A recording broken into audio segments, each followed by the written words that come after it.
ओम शांति। 27 मार्च 1983 की अव्यक्त वाणी से आज का स्वमान देखते हैं।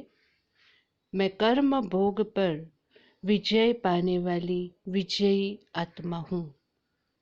कर्म भोग पर विजय पाने वाली विजयी आत्मा हूँ।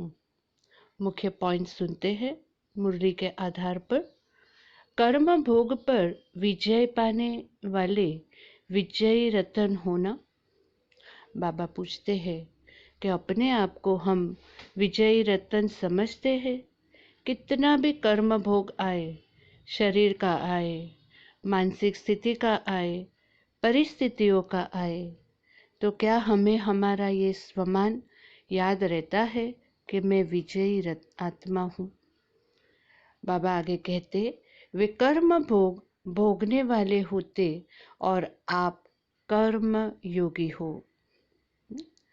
जिन्होंने बाबा की मुरली 1969 की पढ़ी होगी, उसमें बाबा ने एक बहुत अच्छा वर्णन दिया है कि कैसे अंतिम समय में बाबा को महसूस हुआ कि कर्म भोग और कर्म योग की युद्ध चल रही है और आखिर कर्म योग विजय होता है और बाबा अव्यक्त हुए। तो बहुत सुंदर बाबा ने अपना अनुभव उस मुरली में लिखा है जो 1969 में है, तो आप पढ़िएगा।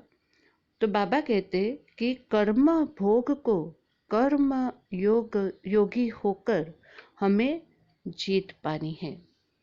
भोगने वाले नहीं, लेकिन सदा के लिए भस्म करने वाले हो। ऐसा भस्म करते हो जो 21 जन्म कर्म भोग का नाम निशान न रहे।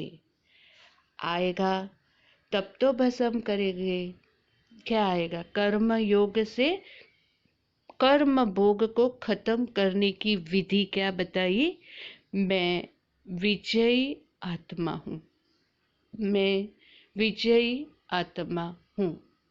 तो बाबा कहते आएगा जरूर, लेकिन आता है भस्म होने के लिए। अभी यहाँ पर हम ये भी सोच सकते हैं और इसका ये भी मनन चिंतन कर सकते हैं कि कर्म भोग आएगा और आता ही रहेगा। किसके लिए आता है? ताकि हम उसे भस्म कर सके, न कि भोगना के लिए, विदाई लेने के लिए आता है। तो दो चीज इस सेंटेंस से हम मनन चिंतन कर सकते हैं। आएगा तब तो भस्म करेंगे। उसमें एक हम सोचते हैं कि कर्म योग की विधि से कर्म भोग को भस्म करेंगे, और दूसरा, जब तक कर्म भोग आएगा नहीं, भस्म नहीं होगा, और जब तक भस्म नहीं होगा वो कर्म भोग विदाई नहीं ले सकता।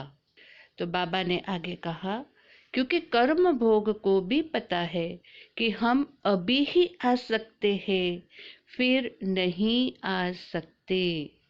21 जन्म के लिए कोई भी कर्म भोग हमें भोगना नहीं है। इसलिए थोड़ा थोड़ा बीच में चांस लेता है। जहाँ देखते जब देखते यहाँ तो दाल गलने वाली नहीं, तो वापस चला जाता है। कितनी सुंदर बात बाबा ने इस मुरली में बताई कि बीच बीच में चांस लेने आता है।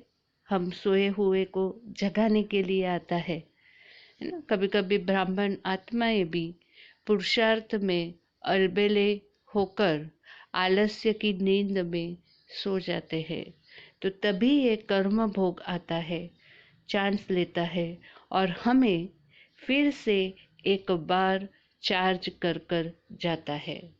तो ये थे आज के मुख्य पॉइंट्स अव्यक्त मुरली 27 मार्च 1983 से। तो आज हम इस स्वमान को अभ्यास करेंगे। बार बार हम हमारी स्मृति में यही लाएंगे कि मैं विजयी आत्मा हूँ, हर परिस्थिति, हर शरीर की वेदना, शरीर की बीमारी, मानसिक बीमारी मेरी आई और उसको मैंने विजयी आत्मा के स्वमान द्वारा योगी बनकर हमेशा के लिए विदाई दे दी, भस्म कर दिया, विदाई हो गई। ओम शांति, ओम शांति, ओम शांति।